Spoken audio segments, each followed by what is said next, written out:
Good evening and welcome to Evening Learnings. I'm absolutely delighted to be joined by Mark Hunter, the sales hunter, as we can see behind him, who's written an exceptional book, as we can also see behind him, A Mind for Sales. Mark is in Nebraska at the moment. What's the time? About 1 o'clock in lunchtime? Is 1 o'clock. You got it. Brilliant. So incredibly grateful for you joining me. And thank you all for watching tonight and listening. And if you're watching on replay, great. Thank you very much. So Mark, welcome to Evening Learnings. Tell us a little bit about yourself. So the sales hunter, how did you start to get into sales? What's your journey been? Well, how I got into sales. People always ask me, what was your name before you changed it to Hunter? That's been my real name. I've had that name my whole life. So I guess that was destined for me to go into sales. But you know what's funny? I didn't want to be in sales. I did not want to be in sales. I went to college to have fun. And I got a degree. I was getting a degree in marketing. And I was all set to graduate. And really the last term of college, I got 4 speeding tickets. Nobody was hurt. Nobody was harmed. I paid the tickets. I did what I was supposed to, but I just, ignored them. But what happened was my insurance company did not ignore them. And they didn't cancel my insurance, but they just increased my price, the rate I was going to have to pay so high that it was literally more expensive than my car. And I couldn't afford to live. So being a college graduate, hey, I'm pretty smart, right? Because I just graduated from the university. I'm smart. I figure I'm going to get a job that supplies me with a car. So guess what? I got a sales job. That's how I wound up in sales, only because of the police department. But now this is what's funny though. I was so good at that job, I got fired from it. So I got a second sales job because I needed a car. I got fired from that job too. It wasn't until my third sales job, third company car, that I began to understand that, you can't treat people wrong and have as your sole purpose to take their money. That's not a way you do sales. And that's what really began me on my journey when my third boss said, hey, Mark, it's about creating a relationship. It's about getting to know people. It's about really understanding what their needs are. It's not just quickly taking their money and running. That's not sales. And that is how I wound up in sales. So, hey, fantastic. So you could say that I was a failure at sales who learned the hard way. And yeah, I guess it's worked out pretty well. Okay, so let's start there then. So what did you learn then? Because, obviously everyone fails. That's a learning curve. You've got to start somewhere. And the more fails you hit, the better, the more discoveries you make, and then you learn from it and improve. So what did you learn from that then? Well, here's a couple things I learned. I never would have stayed in sales after the first firing if I did not need a company car. I was forced into the situation. And this whole thing, don't think for a moment that you can take the easy way out. I'm glad I was forced to stay in sales because I had to learn. I had to learn how to make it right. So that's the first lesson. Don't give up. Second lesson was you have to understand really what sales is. Sales is all about people connecting with people. So that was another lesson I had to learn. And the next lesson I had to learn was never stop learning. Because when I finally figured out what sales was, I didn't know how to do it. So I had to listen and learn from everyone out there. And so, the lessons I continue to learn, and here's something I tell newer salespeople. If you're just getting into sales, something you need to do, you need to find other salespeople that you can partner with, other salespeople that you can team up with and learn from. This was a lesson that I unfortunately didn't learn fast enough. And because I thought I could do it on my own. We learn best by learning from others. And I can't stress that enough. So I continue to this day be a continuous learner, learning new ideas, learning new strategies, because the marketplace continues to change.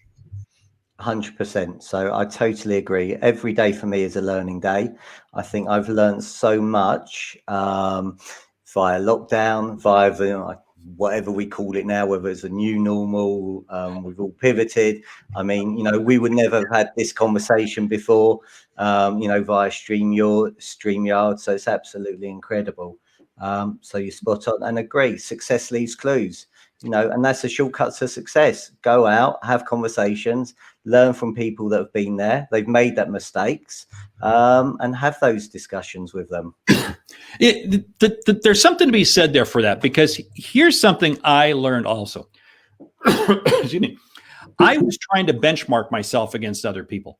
Don't allow other people to define success for you. Only you can define your own success. This is so critical, because it's easy for us to look at somebody else saying, wow, they're really successful. Wow, they really are doing it right. And then it just gets you down. Don't learn from them. But you are your own measurement of success. And I can't stress that enough. And my whole goal, my objective is just each day I want to be a little bit better than I was the day before. Each month I want to be a little bit better than the month before. If I just continuously improve, amazing how much progress I'll make. Don't allow yourself to fall victim because you don't feel you're as successful as somebody else. You keep it up and you will one day be as successful as they are. Spot on. I mean, it's those marginal gains, those small increments over time that are going to make a massive, massive difference. So let's just say we've got a few people watching. So hi, Jim. Good evening. Hi, Andy. Good evening. Hi, Anthony. Good evening. Hi, Rahesh. Thank you for watching. Carly, thank you for joining us. Really grateful tonight. So thank you. So, I mean, you've most probably covered a lot already about what it takes to be a top performer. Evening, Andy, the wise one. So what else have you noticed from your time of working with elite performers? What does it take to be a top performer? Yeah, let me share a story. And it just occurred earlier today with me. I was coaching a high-end salesperson out of Germany. And every week we have a 1-hour coaching call, and he's very high end. And he shared with me, he said, Mark, when we first met 2 years ago, when I first shook your hand, I did not understand what sales is. I did not really understand. But from the moment I shook your hand, we were at a conference and he met me there and we began coaching. He said, Mark, you have put me on a journey of discipline that has made such a huge difference in how I see myself and the performance I'm able to do. See, the top one, he is truly one of the top 1%. He is one of the top 1%. He is blowing the numbers out from his company. I mean, it's amazing. Other salespeople are just envious of the results he's having. But he is extremely disciplined. He is focused. And he has a routine to his plan. And this is one of the big things that I coach. Any salesperson who wants to be successful, you have to be a disciplinarian of your time. And don't think for a moment that something you do here today is not going to pay out 2 or 3 or 4 months or a year down the road. I've had 2 sales just in the last week that occurred because I was disciplined in making my phone calls several months ago. And it resulted in referrals and leads suddenly opening up. And you know what? I wasn't expecting it. But every day I have a benchmark. These are the numbers I'm going to hit. Now, I'm not about numbers. I'm about relationships. And this is a key thing. Anybody can sit there and say, I'm going to make 100 calls a day or 50 calls a day, or I don't care what it is. It's about what are the conversations I'm having? What are the relationships? This is what I value most. People will sit there and say, well, I'm on social media. I'm on Facebook or I'm on LinkedIn and look at all these connections and look at all these things. And wow, I posted this and I got all these clicks and likes. I don't know where you bank, but my bank does not take clicks and likes. It doesn't take clicks and likes. It takes money. So what I have to do is I have to say, okay, I'm going to be on social media. I'm going to create things because your reputation arrives before you do. I totally understand that. But I am not going to take valuable selling time to spend it on social media.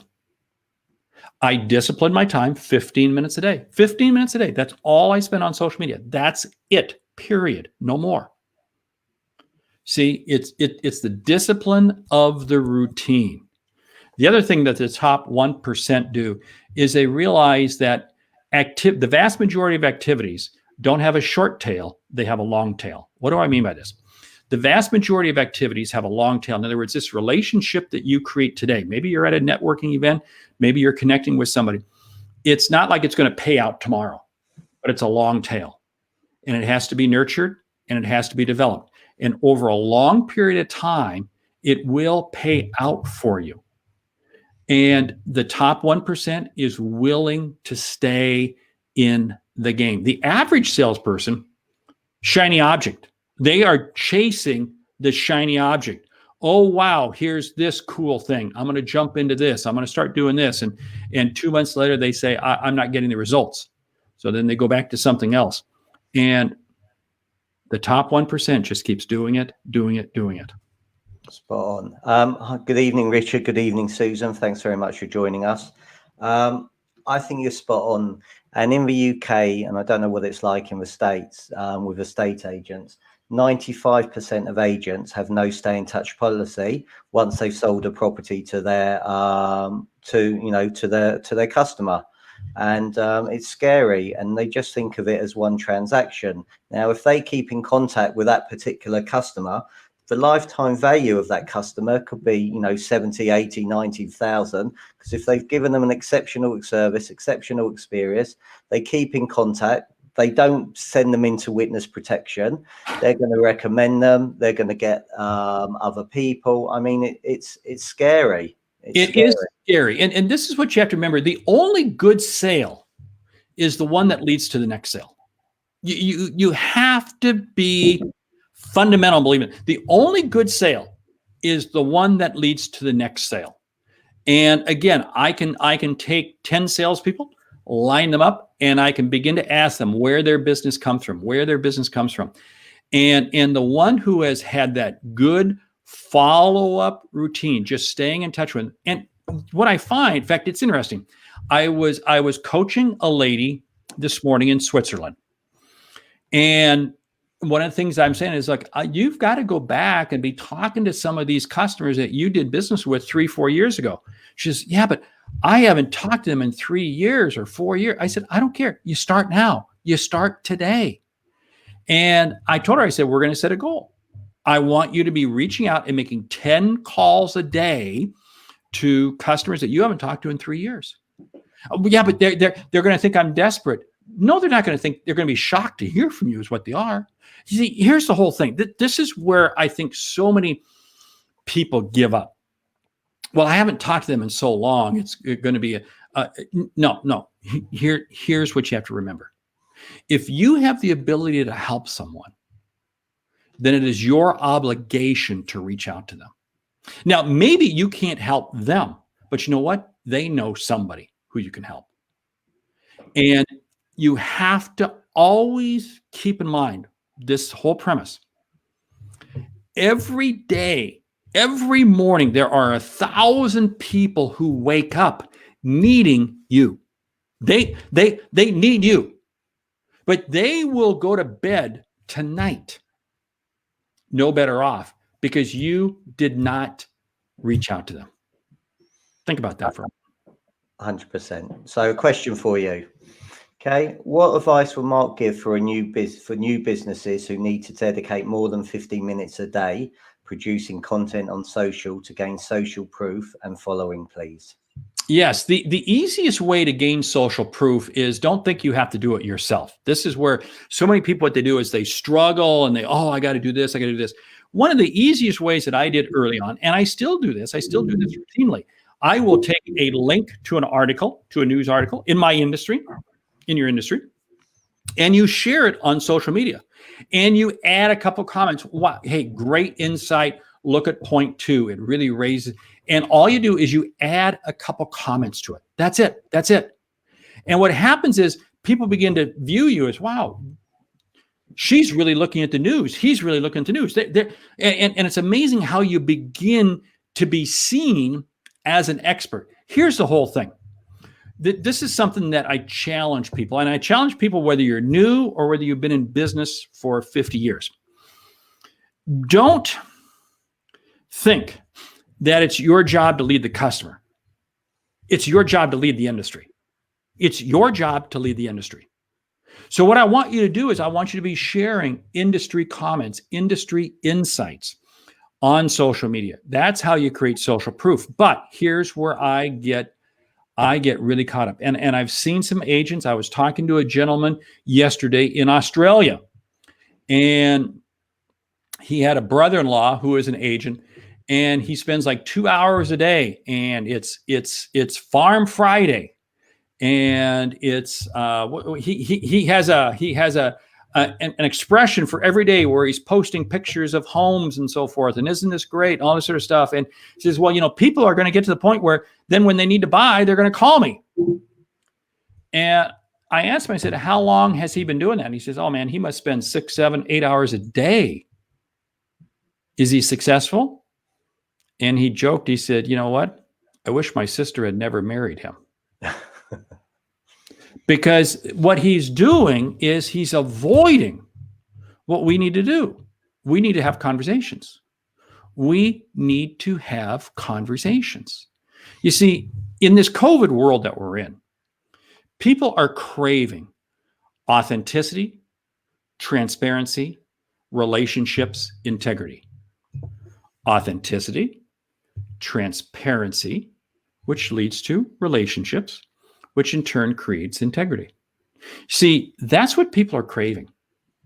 So it is vitally important for you to be having conversations with people. Okay, so this is what I get, Mark.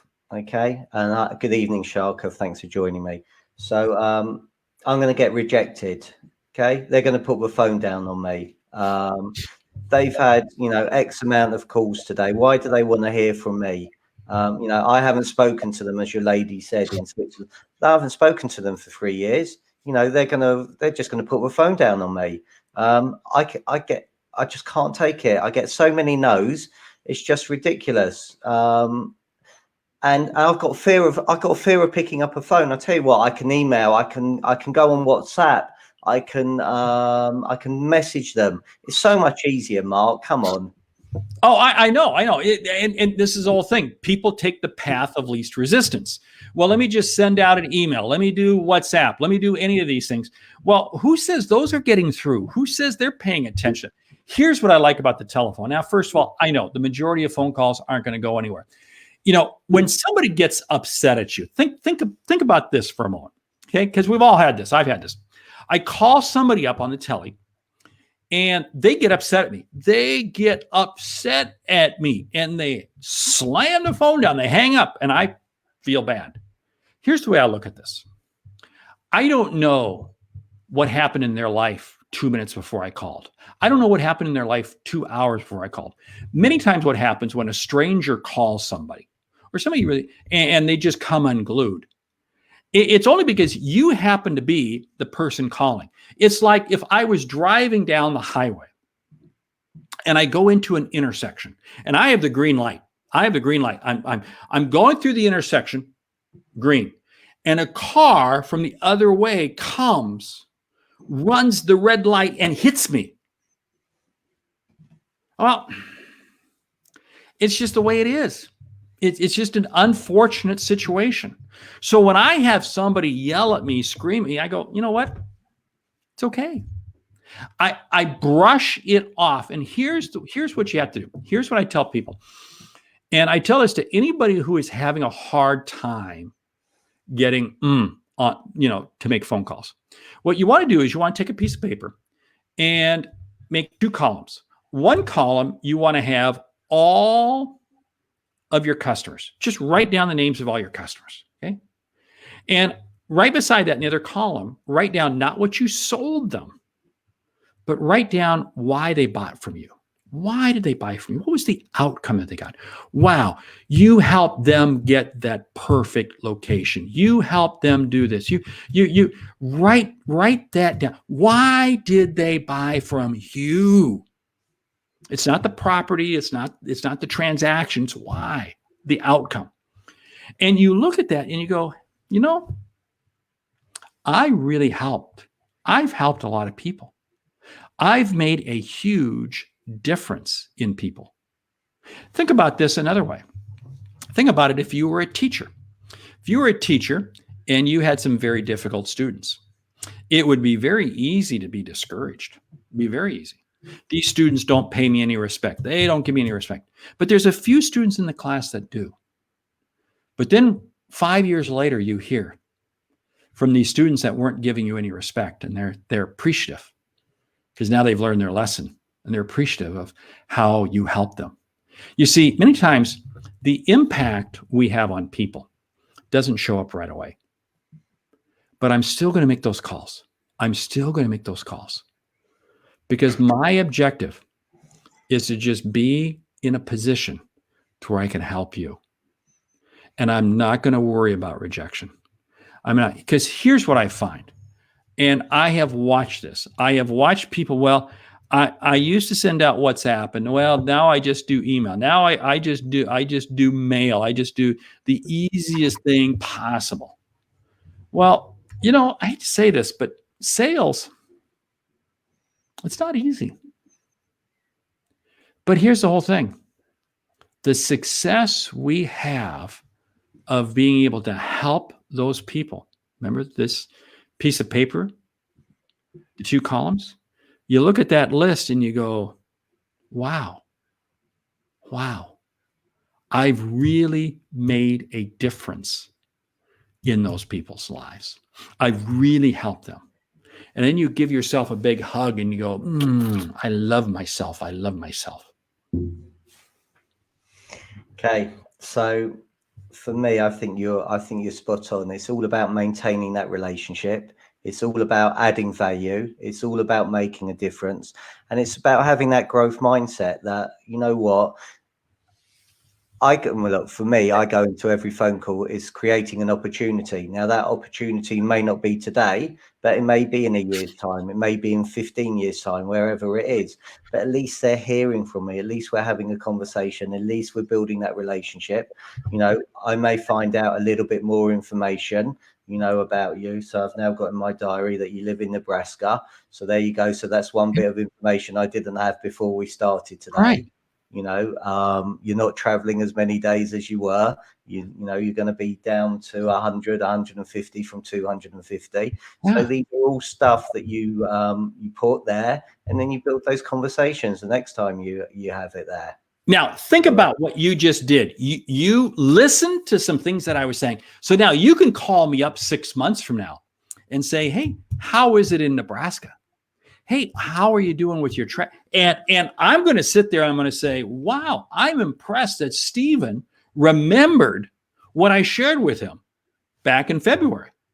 And oh, by the way, because he's talking about where I live and the number of days I'm talking about something of interest to me, I'm naturally going to share. I'm going to have a conversation. This is one of the most valuable things that I can't stress enough. We'll say that you sold somebody 3 years ago.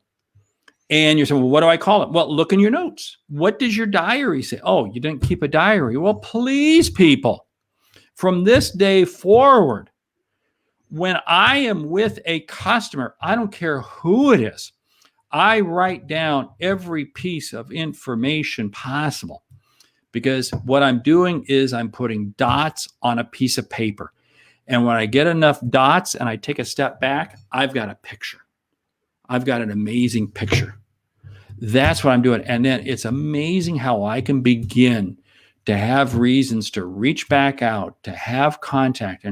And you can't be afraid of asking tough questions. You can't be afraid of asking them, hey, you know, so many times, again, what I find is that salespeople, well, they just want to talk about the weather and they just want to talk about this. No, hey, they know that you're in sales. They know that you're in sales. That cat's out of the bag, okay? So you might as well ask them. Ask them. Don't shy away from the conversation. And don't shy away from, hey, who else should I be talking to? Who else in your family should I? Who else should I talk? Don't shy away from those asking. for other people. Again, the top 1% know, they're confident that they can help people. The bottom 25% is scared that they're going to be asked to help somebody. And that's why the bottom 25% is in the bottom 25%. 100%. So I'm sure this is your favorite subject, maximizing price, avoiding discounted fees. So here, with some estate agents, it's a race to the bottom. Oh. You know, you've got agents in one area. I mean, you're going to laugh at this because I know the agency fees in America, you can get up to 6%. I mean, here the average UK fee is 1%. So please don't fall over. Okay. But yeah, you've got some agents here that are willing to do it for half of that 0.5% and discount and discount and discount and discount. So if you're an agent watching this today, how can you demonstrate that you're adding value and you're worth every single penny of your, you know, the investment in your services, and what you charge? Have you got some tips on that you'd be kind to share? Here's the whole thing. Why are people doing business with you? Okay. Now, my wife and I, we live in a home that we bought about 22 years ago. And when we bought the home, we had 2 kids living at home. They were 2 little kids. Well, the kids are gone. The house is pretty empty. And we're getting ready to move.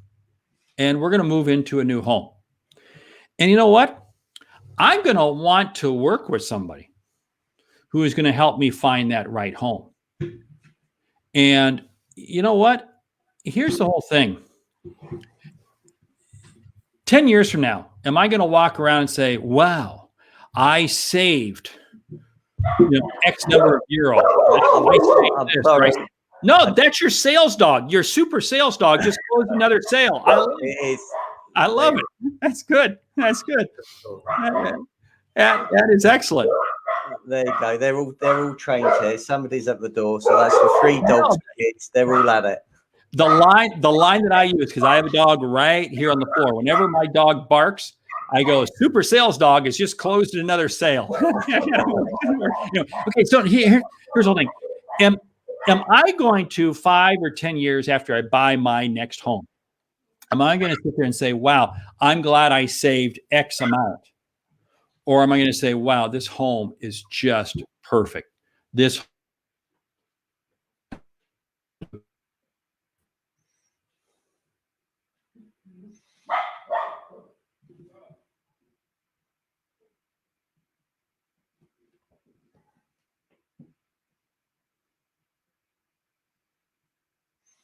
Okay, it looks like Mark has frozen, so please bear with us. We'll come back. Andy, yes, I did see Mark's utter disgust and bemusement at that discounted free question. But are we surprised? I mean, it's absolutely incredible what people do and dropping their fees. What do you think? So what are your takeaways so far from listening to Mark? Hopefully Mark will come back on and we will discuss what it is. So he will be back shortly. So what have you learned so far? What's your takeaways from what you've heard? And hopefully Mark's back here now. There we go. There we go. That's better. See, the dogs ate the Wi-Fi. There we go. There you go. It makes it more real, doesn't it, Mark? You know what? It does make it real. I don't know what. Hey, the Earth moved, so you talk about authenticity. There's some authenticity. Yeah. Think about this from a sales standpoint. We've all been in situations where things happen that we don't want to happen. But you know what? We just roll with it. You just simply roll with it. And again, authenticity, transparency. You don't let it phase you. And again, this is one of the things, because when we don't let it phase us, we stay much clearer in our thinking. Now, let's come back to this whole price piece. One of the pieces, and this is where you cannot afford to discount. You cannot afford to reduce price. This gets us into trouble, because look at it over the whole lifespan, over the whole life period of the person living in that home. Saving a little bit of money, whatever you can cut, isn't going to that is not going to mean that much. What's going to mean more to them is the fact if you can help them, hey, by the way, you know what? I think I know somebody who can come out and can make this a different color, or can do this, or could landscape this, or change that. I think I know somebody, or you know what? Here's an idea you could do. After you move in, here's some ways you can do this. And, you be the person who brings them ideas to help them take advantage of the property that they're buying. That's how you create value. You create value by, after you've purchased the property, that this happened when we bought the property we're in now. The person we bought the home from, she was excellent, because we had moved to the area. We moved from the East Coast of the United States. And she was incredibly helpful, helping us get this set up, get this taken care of, get this thing. You know what we wound up doing? We must have given her name out to 10 other people. Brilliant. And I know she made probably about 3 additional sales off of those people. So just out of curiosity, because this fascinates me, in the 22 years that you bought it, how many times has she been in contact with you? She has since retired, but okay. Now she would be in touch with us at least once or twice a year for the first 5 or 10 years, and she's been retired now for a good 10 years. Okay. But I would say off the one sale she did for us, she probably got at least 5 more sales. Okay, because think about that. 100%, definitely. And that comes back to this lifetime value and adding value and making a difference, and absolutely incredible. So, and this was the biggest thing of all. We became good friends. And I didn't view her as a sale. Oh, wow, as a sale. No, we viewed her as a friend. We were happy to give her name to other people, and happy to say, hey, you need to call this person. I think they're getting ready to move. We were happy to. So out of interest, how many other agents have spoken to you, Mark, to take her place? Oh, well, I mean, now I get a postcard in the mail at least one a week from another agent saying, oh, wow, I just sold this home down the street, or a lot of homes for sale. I get those.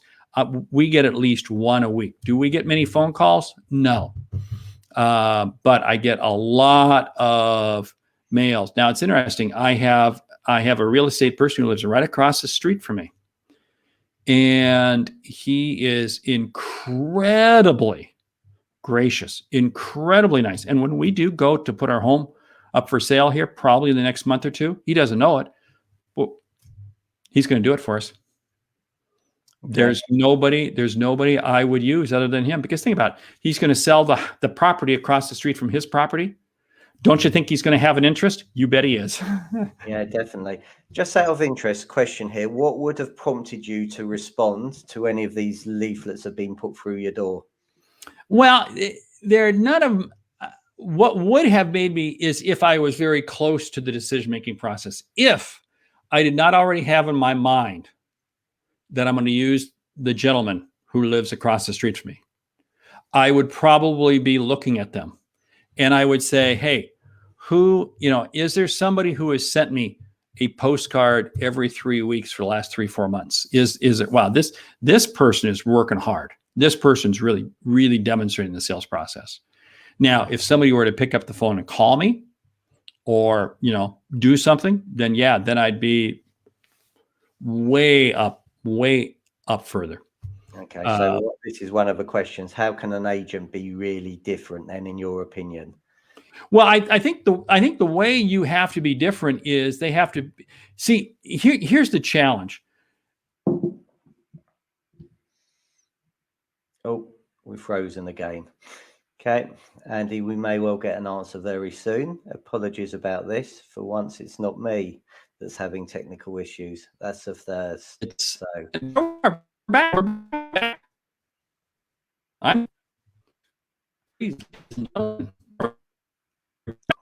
Oh, you're in and out, Mark. What?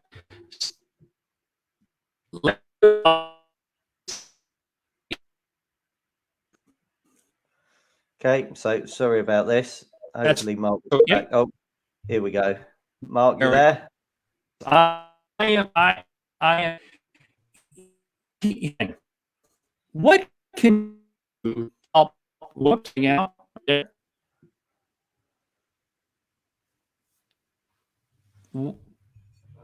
Are we there? Yeah, we're back now. Good. Okay. Here's one of the things that you as an agent have, as a guild member, you have to be able to do. You have to be able to demonstrate that you know not just that property, but you know the community, you know the area. And can you demonstrate an interest? For instance, are they looking for schools?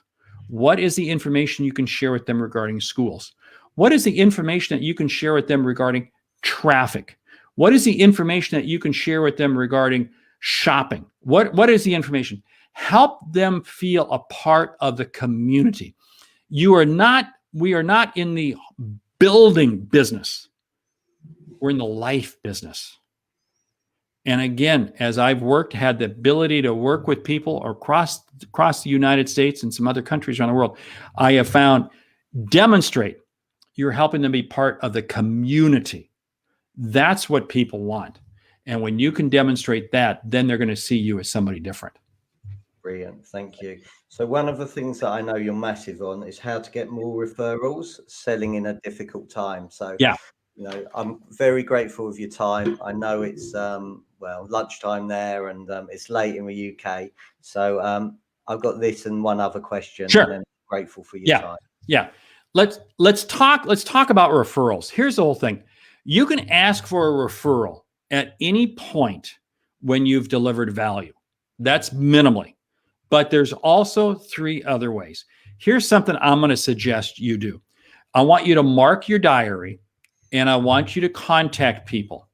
I want you to contact people right at the beginning of the year and say, hey, how are you? You're just talking to them. And you say, oh, by the way, did you know that January is referral month?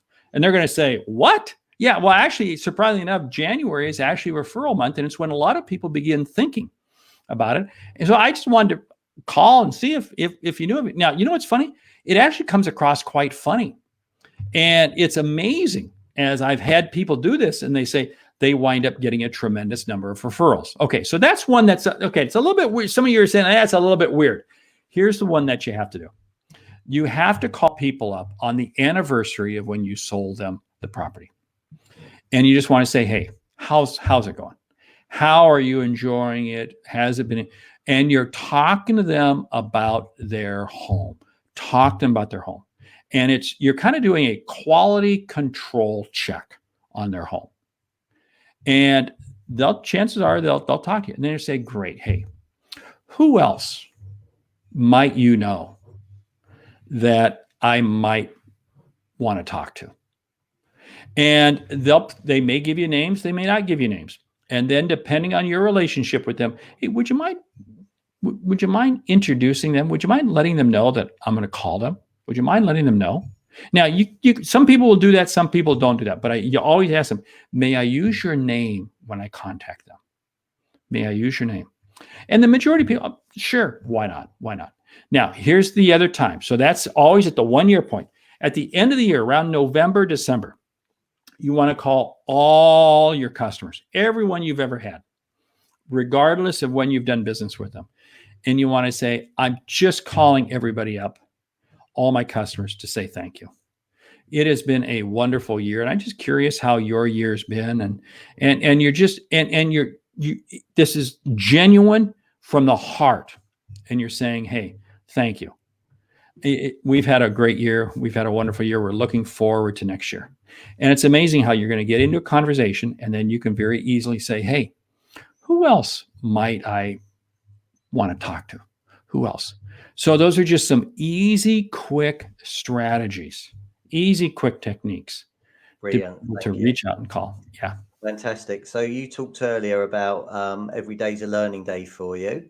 What books can you highly recommend? I'm sure there's one called A Mind for Sales. Well, there is. Well, you can always buy A Mind for Sales. That's good. The book that I really like right now, and I'm stressing to salespeople, Atomic Habits. Atomic Habits. In fact, it's interesting as you read the book. Yeah, there's some similarity. There's some similarity between the two, but Atomic Habits, it's not a sales book. It's a life book. Yeah. And it's about how the discipline of things moves you to the next level. So I really like that as a non-sales book. Andy, it's exceptional, and it is on Audible. It's James Clear's the author. Yes. And it is a fantastic book. And I don't know if you've come across a guy called BJ Fogg. Yes. He's at Stanford, a professor at Stanford.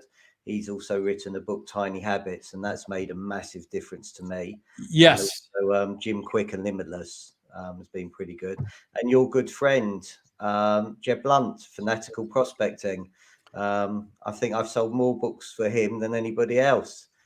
Jeb is a machine when it comes to writing books. It's amazing the number of books. I just texted him yesterday on some other things, and but yeah, he is a machine of creating. And this is the key thing. Again, the top 1% are always reading. They're always reading what I call long form reading. That's books. You're reading books. They make it a disciplined habit to be reading books. Brilliant. Look, you've been an amazing guest. One final question. Is your book on Audible? Yes, it is on Audible, and it's as read by the author. So you get to take me with you. So what can I say? So lovely.